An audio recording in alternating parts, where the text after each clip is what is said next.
Fashion, in its most audacious forms, is a language of liberation, a defiant whisper against convention, a bold proclamation of self amid the glare of red carpets and camera flashes. Hailey Bieber, the 28-year-old model, entrepreneur, and reluctant style icon, embodies this ethos with effortless precision. At GQ's Men of the Year 2025 party, themed Party Like It's 1995, she didn't merely attend. She commandeered the narrative, stepping out in a sheer Gucci gown that was less garment and more manifesto. This wasn't subtle seduction. It was a full-throated embrace of transparency, where fabric yielded to flesh and vulnerability became vogue. In a sea of nostalgic nods to grunge and minimalism, Hailey's choice cut through like a stiletto, unapologetic, unyielding, unforgettable. The dress itself was a masterwork of provocation. Sheer striped fabric that danced with light, revealing the contours of her form in a way that invited gaze without apology. A halter neckline framed her décolletage with architectural grace, while the plunging back plunged further into audacity, exposing not just skin but a glimpse of a black G-string emblazoned with a diamond-encrusted Gucci logo. It peaked above her derriere like a signature flourish, a cheeky emblem of luxury's underbelly. Accessories amplified the drama, dangling diamond earrings that swayed like pendulums of desire, and hair sculpted into a quintessential 90s updo, high and honeyed, with face-framing tendrils that softened the edges of her razor-sharp beauty. Makeup was minimal yet meticulous, a smoky eye-evoking clubland haze, lips glossed to mirror-like sheen. It was Hailey channeling the era's icons, think Kate Moss's waifish rebellion or Naomi Campbell's supermodel swagger, but filtered through her own lens of modern poise. This ensemble wasn't worn, it was wielded, a weapon in the arsenal of a woman who has long navigated the treacherous waters of fame. As co-host of the evening alongside luminaries like Seth Rogen, Stephen Colbert, SZA, Clips's Pusha T and Malice, Oscar Isaac and Sydney Sweeney, all cover stars for GQ's 2025 issue, Hailey held court with the ease of someone accustomed to scrutiny. The party, a glittering retrospective of mid-90s cool, pulsed with energy, thumping basslines, retro cocktails, and conversations that bridged comedy, music, and film. Yet, amid the revelry, Hailey stood as a singular focal point, her gown a conversation starter that transcended chit-chat into cultural commentary.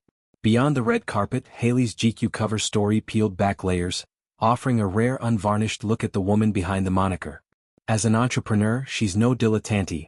Rhode Beauty, her skincare empire launched in 2022, has become a juggernaut, blending clinical efficacy with Gen Z appeal. The recent sale to ELF for a staggering $1 billion marked a pinnacle, a validation of her vision that few in the industry achieve so swiftly. In her interview, Hailey reflected on this milestone with a mix of pragmatism and wonder. "I always said that I would never sell the company unless it was $1 billion, she confided, her words a blend of steely resolve and wry humor. That threshold wasn't whimsy, it was a gauntlet thrown down to doubters, a benchmark born of late nights perfecting formulas and navigating boardrooms as the lone voice of intuition. Yet success wasn't the endgame. It was not always entirely my goal to sell the company," she admitted, revealing the internal tug-of-war between creation and commerce. Rhode began as a passion project, a line of peptide-packed glazes and barrier creams that addressed her own acne-scarred journey, shared vulnerably online. Building it meant bootstrapping from her modeling income, assembling a team of chemists and marketers, and fending off copycats in a cutthroat beauty sector. The billion-dollar offer? A surreal pivot. But of course, when you hear that it's a real thing and the number is real and that's a real situation being put in front of you, it's definitely like, whoa. Okay. It is very cool. Her candor disarms. No gloating, just gratitude laced with the quiet thrill of proving skeptics wrong. Post-sale, Rhode integrates into ELF's portfolio, promising wider reach while Hailey retains creative input, a hybrid model that safeguards her baby without stifling growth. Parallel to this boardroom ballet runs the rhythm of family life, where Hailey shines as wife to Justin Bieber and mother to their son, Jack Blues Bieber, now 15 months old. Their union, forged in 2018 after a courtship marked by tabloid tempests and faith-fueled renewal, has weathered storms that would capsize lesser vessels. Recent months amplified the glare, rumors of strain, Justin's health battles, the relentless dissection of every outing. Yet, Hailey's philosophy remains anchored, we're just taking it a day at a time. It's a mantra of mindful presence, a shield against the predictive frenzy of public speculation. Their focus? An unshakable devotion to Jack, the chubby-cheeked tot whose arrival in August 2024 reshaped their world. We both feel very protective of our son and I don't think that's ever going to change, Hailey asserted, her words a fortress around their private joys. Parenthood in the spotlight is a paradox. Intimate milestones commodified, every milestone mined for clicks. Jack's baptism, his first steps, the mundane magic of bedtime stories, all guarded fiercely. Our life is our life and it is really public, so I think we're just going to cross every bridge that we need to when we get there.